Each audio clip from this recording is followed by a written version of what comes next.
It's the time for the package from China. Let's go.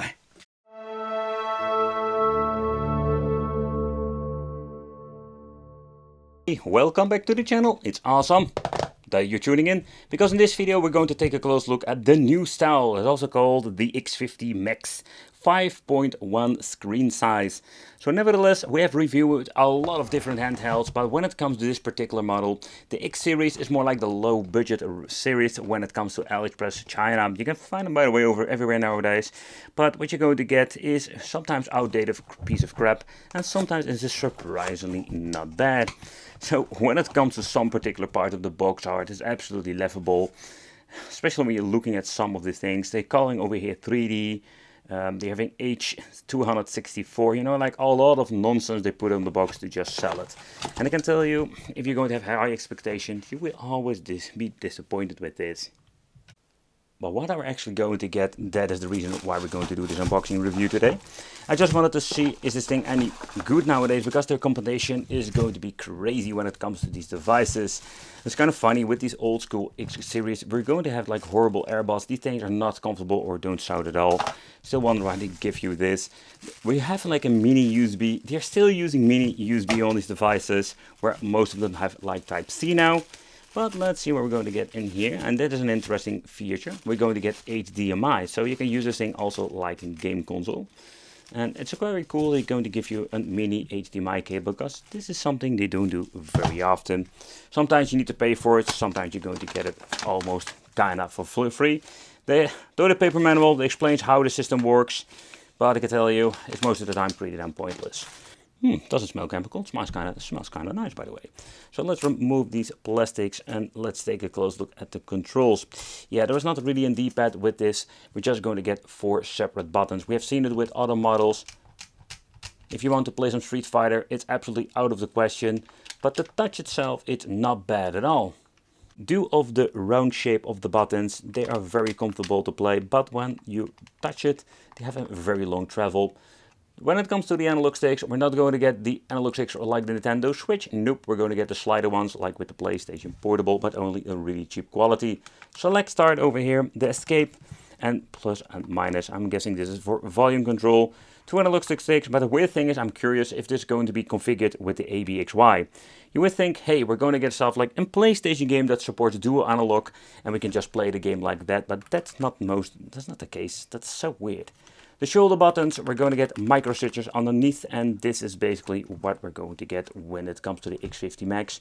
The shell, the design, it's not bad at all. But let's turn it on and let's take a close look at the screen itself. Okay, so booting up, we're going to get ourselves camera U. Yep. With the basic intro logo. So it's going to be very glossy, but when you're looking at the overall quality, the view angle is pretty damn bad. So this is going back all the way to the old school days, but I do think it's pretty damn cool. So when you can see that we have like some light up feature when it comes to the buttons, the ABXY and the, let's say, the D-pad or the 4 directional buttons. Well, that's kind of cool. So we're having music, video, theme, photos, ebook, browser. It's kind of cool, but also kind of naughty. So they call this thing the browser. You're thinking, hey, can I go in internet? But no, this is actually just for going into the file browser. Yep, that's actually what we're going to get. That's so bad that they're doing that. They're adding like an Internet Explorer logo. So we're going to the side. The shoulder button doesn't do that. That would be a great feature. But these are just a couple of fixed thumbnails. That's it. You know, that's absolutely messy. So take consideration, if the file behind this gets corrupted, you're swapping an SD card, whatever, these links are going to be broken forever. Or that is what I have experienced. But let's take a close look at the game. Recent run list. We have the built-in games. What's kind of cool, do we have a list over here. The list indicates that we're going to play PlayStation 1, but I don't think that's going to be happening. CPS, MAME, Famicom, NES, like Famicom, NES, look at this, the logos. It's a Game Boy Advance, so what the hell is going on? And then of course we're going to get Game Boy Classic. Oh boy, let's see if we can go to the different systems. Mega Drive, the Master System, Super Nintendo. There's a lot of different stuff that we can actually play with this. But let's start off with N64, NES. Let's boot it up and let's see how it works and how the quick load and quick save menu is. Okay, so next up, where you're going to get on pressing the escape button in-game, we're going to get ourselves the option that we have seen many times before. But I do notice when it comes to the overall experience of the menu, it works quite fast compared with the previous models. And okay, I messed it up with pressing the wrong button. Okay, escape. Then we're going to get to the setting. Sound output can be changed. Key mapping.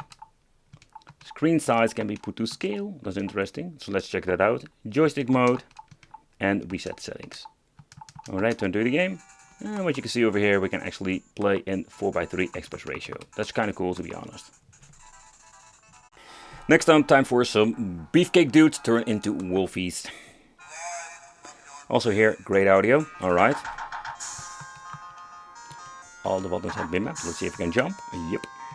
I think with the first generation of the X series, we had like this weird thing that we had jumping on the shoulder buttons that we couldn't remap, or were missing out some button layouts. But so far I can hear all the audio effects are here. Okay, that's nice. So when it comes to overall performance for the emulator of Mega Drive or Genesis, that works pretty damn well. Next up, let's take a close look at Super Nintendo. And the reason also why I choose Diddy Kong Quest, this game and many other do have problems when it comes to this certain like X-series handhelds. And you can just hear that I have this weird crackling noise. Quite difficult to let you hear this simply because we don't have like a lot of volume when it comes to this particular emulator. But let's see how the overall gameplay is. Let's see how the buttons are mapped. Oh, I could say this they messed it completely up because the Y is now this particular attack. Alright, so let's try to play it like this. But the overall performance is not super bad, but you can just hear the noise in the background maybe. And it's absolutely not like it's supposed to be running. But beside that weird audio thing going on, they did improve the overall quality when it comes to the gameplay itself. Next up, let's try a little bit of an arcade gaming. And when it comes to this, it runs pretty damn well on this. The unfortunate part is that the D-pad is so bad, or the 4-button directional buttons, that most can get out that quite difficult. Slider analog stick is slightly a better option, but in my opinion I really hate this freaking thing. But the overall performance when it comes to arcade is not bad at all. The next part I wanted to check out, how is the PlayStation 1 running? With the previous model it was absolutely a disaster.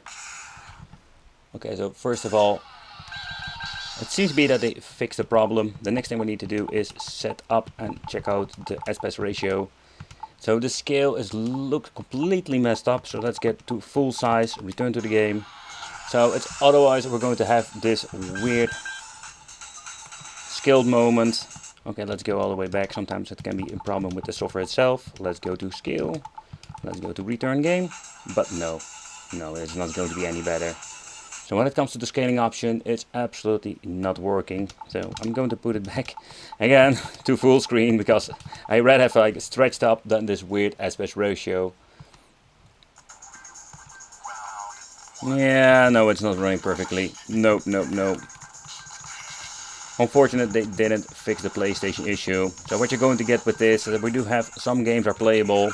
Think about the two-dimensional stuff, but it's not perfect at all. No. A little bit of a bummer that with the X50 Max they didn't fix the PlayStation emulator issue.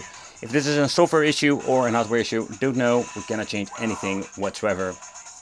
Another thing that did improve is the HDMI or TV out function. With the previous models we also need to go to settings and set it up with a lot of shenanigans.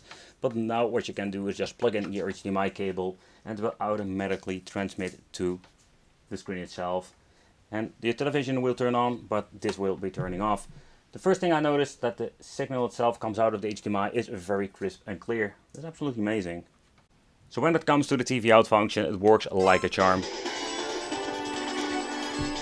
Well, looking at the screen, the signal looks absolutely amazing. Kind of funny, I just figured something out. So the display itself will automatically turn off, but when you're going to press the on and off switch over here, there we go, it will turn the display back on. So you're basically having dual screen. So if you're playing with two players and one just want to use, I don't know why, but you want to use yourself, the display on the handheld itself, you do have the option for that.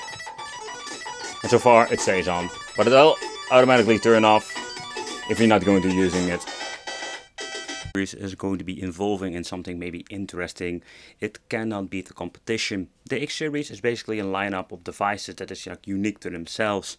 The software is unique strangely, but there was some improvement. The software is way faster now with controlling it, but the overall emulation performance it's still lagging, especially when it comes to certain platforms like 860-bit where I'm thinking, hey, why isn't this fixed? That is something I've noticed a lot with these devices, and it is really cheap. Let's say an alternative. But again, like when the high quality devices is getting cheaper and cheaper, I do wonder how long it will take before these things are becoming obsolete. Thank you all for watching, consider subscribing, hit the little bell, and it would be great to see you in the next video.